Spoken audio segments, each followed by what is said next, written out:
Еще двое обладателей путевки на чемпионат России по боксу среди взрослых от 19 до 40 лет вернулись на родину с серией побед. Братья Матиевы уже 17 августа вместе с другими участниками сборной Ингушетии представит республику на главном федеральном турнире этого года. Хамзат, старший в весовой категории 60 килограмм, взял бронзу на чемпионате России среди молодежи.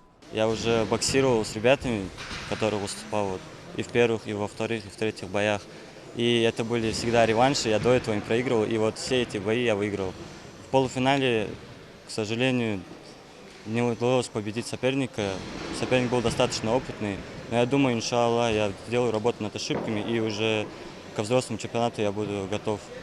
Младший брат Халид Матиев стал фаворитом на московском региональном отборочном этапе среди взрослых весовой категории 57 килограмм. Еще в прошлом году он активно участвовал среди юниоров, где смог добиться неплохих результатов среди сверстников. В копилке трофеев бронза на первенстве России. По словам тренера, переход во взрослую возрастную категорию для спортсменов всегда дается тяжело, так как там соревнуются участники поопытней. Сам Халид говорит, что разницы не почувствовал. Я думал сначала, что будет намного тяжелее, так как сначала, когда переходишь по мужчинам, боксируем без шлемов, но наоборот, в принципе, без шлемов мне удобнее было, легче.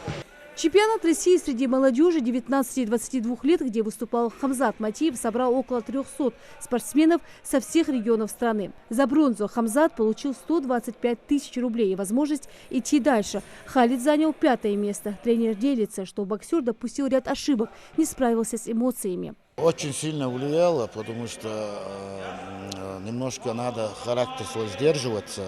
Насчет этого, да, Хамзат очень техничный, у него ноги, руки очень хорошо работают. Он умеет все, что ему говорят на дистанции, он не дерется, он всех переигрывает, он молодец.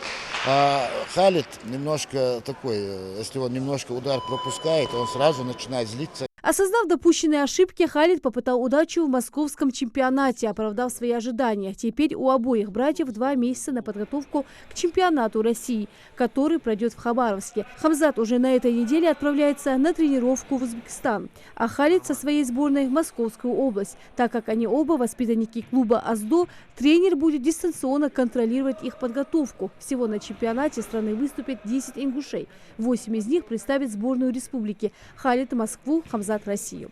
У нас сейчас минимум вот это поставить призер России стать. А если у нас, как говорится, все сложится, все пойдет, судейские решения правильные будут. Я думаю, что у нас минимум 2 человека должны до финала дойти.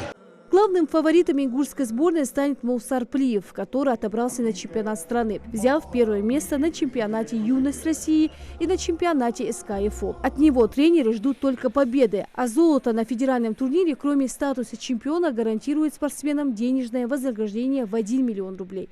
Арина Сычоева, Адам Гулоев, Абдулла Халухоев. Новости 24.